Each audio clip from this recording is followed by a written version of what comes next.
quand on dit réguler les multinationales, ça implique déjà deux choses, ou plutôt ça implique d'en finir avec deux croyances. La première croyance, c'est que ce qui est bon pour les multinationales, ce serait bon pour la collectivité.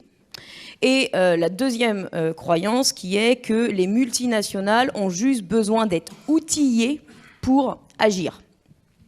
Et donc là-dessus, je vais vous montrer comment ces deux prismes-là influencent vraiment, moi, les sujets sur lesquels je travaille au jour le jour, et comment le socle réglementaire, bien qu'infime qu'il soit, est vraiment empêtré dans ces deux mythes. D'abord, le premier, ce qui est bon pour les multinationales est bon pour la collectivité. Alors de cela, on découle une surfocalisation vraiment sur, non pas les impacts des acteurs financiers sur le climat, mais sur les impacts du dérèglement climatique sur les acteurs financiers, puisque le prisme qui est choisi est de dire les acteurs financiers qui sont intéressés par leur profit, on s'en doute, vont agir sur la question climatique pour éviter d'être impactés par les risques financiers générés par le dérèglement climatique et par toutes les réglementations qu'on va mettre en place pour y répondre. Et que de cela, vous inquiétez pas, ça va être bon pour tout le monde. Or, clairement, c'est pas le cas parce que ce sont pas les mêmes lunettes, les mêmes manières d'appréhender un enjeu, et donc ça donne des résultats très différents. J'ai l'habitude de donner un exemple sur le secteur du charbon. Comme vous le savez, le secteur du charbon, c'est un secteur extrêmement carboné, et donc si on dit transition, lutte contre le dérèglement climatique, les entreprises du secteur, enfin le secteur du charbon va être considéré comme un secteur risqué. Mais forcément, en fonction, toutes les entreprises actives dans ce secteur, ils sont plus ou moins exposés. C'est-à-dire qu'ils vont faire plein d'autres choses. On a parlé de Glencore. Bon, Glencore fait du charbon, mais il ne fait pas que ça. Et donc, ça va avoir un impact, cette réalité, en fonction d'une approche par le risque, d'une approche par l'impact, ça va donner des résultats très différents. Pour un acteur financier, si vous êtes intéressé par limiter les risques sur votre rentabilité, eh ben vous allez arrêter de financer les entreprises qui font plus de 30%, plus de 50% de leur chiffre d'affaires dans le charbon. S'il y a une réglementation sur le charbon, ils sont fortement risqués. Enfin, ces entreprises vont être impactées, donc vous ne voulez plus les avoir dans votre portefeuille. Très bien, mais ça ne permet pas de couvrir des centaines d'entreprises, potentiellement Glencore qui fait une infime partie de son chiffre d'affaires dans le charbon, mais qui est pourtant le 9e plus gros producteur de charbon au monde. Glencore et d'autres centaines d'entreprises qui continuent de développer des nouveaux projets dans le secteur du charbon qui menacent la santé des populations, le climat, etc., etc.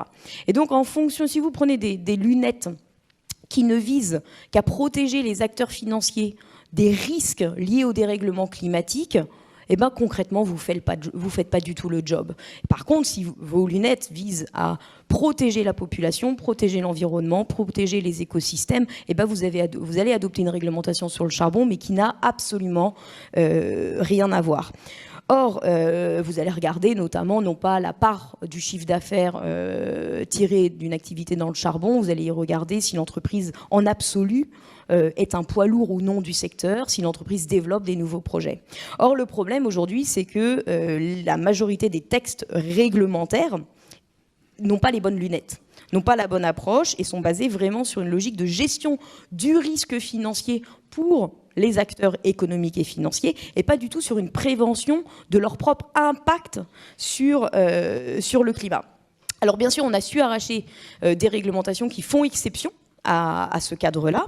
On y reviendra ce soir. Il y a tout un socle réglementaire qui est notamment attaqué aujourd'hui au niveau de l'Union européenne, la CSRD, la CSDDD, la taxonomie. J'y reviendrai tout à l'heure, je ne m'attarde pas là-dessus. Le deuxième mythe, qui est très lié au premier, c'est que les multinationales auraient juste besoin d'être outillées pour agir. Alors c'est très commode, parce qu'en découle forcément une concentration sur des normes de transparence, des normes de reporting, et pas des normes comportementales contraignantes. Autrement dit, on va donner les infos aux acteurs économiques et financiers en partant du principe que ce sont des acteurs rationnels. Et donc, ils vont agir, puisqu'il en va de leur intérêt de se protéger des risques financiers liés au dérèglement climatique. Autrement dit, on va miser vraiment sur l'autorégulation. On va vous équiper, on va vous donner les infos et c'est vous qui allez agir. Ce qui est doublement problématique, d'une part parce que l'information n'a jamais fait l'action. Qui plus est, lorsque vous êtes un acteur financier qui est intéressé par la gestion des risques financiers et quand vous êtes demandé d'agir sur une problématique, un enjeu qui a des effets concrets, matériels sur le moyen et le long terme, alors que vous êtes obsédé par la rentabilité et faire des profits sur le très court terme. Ça ne marche pas. Un exemple très concret et vraiment le plus, avec le plus d'antinomisme possible, c'est le secteur de l'assurance. Munich Re, qui est la plus grande société de réassurance au monde, a alerté du risque climatique en 1973. Et pourtant, il a continué d'assurer et de réassurer des nouveaux projets d'énergie fossile qui ne font qu'amplifier le risque climatique et les impacts que l'on connaît également pour l'industrie assurantielle. Qu'a fait à Munich Re? Fait comme tous les assureurs, gestion du risque financier, oui, il y a ce risque-là, mais au lieu d'éviter d'y contribuer, gestion de l'impact, prévention de l'impact, je vais juste m'assurer que ce soit stable et rentable pour moi. Je vais augmenter les primes, je vais revoir mes modèles assurantiels, je vais peut-être arrêter d'assurer certains risques, certains marchés, mais je suis vraiment dans une gestion du risque financier lié au climat, je ne suis pas du tout dans une prévention de l'emballement de la machine climatique en arrêtant d'y contribuer moi-même. Donc là, on voit le premier problème de cette approche. Et le deuxième problème, malheureusement, l'actualité nous en donne des exemples, des illustrations tous les jours. L'autorégulation par les acteurs privés, c'est trop lent, c'est insuffisant. Et le problème, c'est que c'est volontaire. Donc un exemple très concret, dernièrement, on a arraché des grosses victoires de la part des banques françaises qui ont arrêté, je ne vais pas les nommer parce qu'on n'est pas dans c'est pas le but de faire de la pub, donc c'est juste le but de comprendre les problèmes.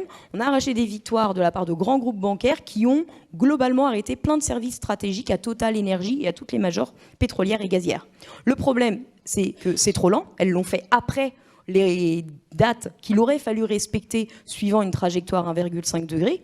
C'est insuffisant parce qu'elles ont arrêté ces entreprises, mais elles continuent plein d'autres entreprises du secteur des énergies fossiles qui ajoutent au problème et qui sont reconnues aussi problématiques par tous les scientifiques du climat ou encore l'Agence internationale de l'énergie.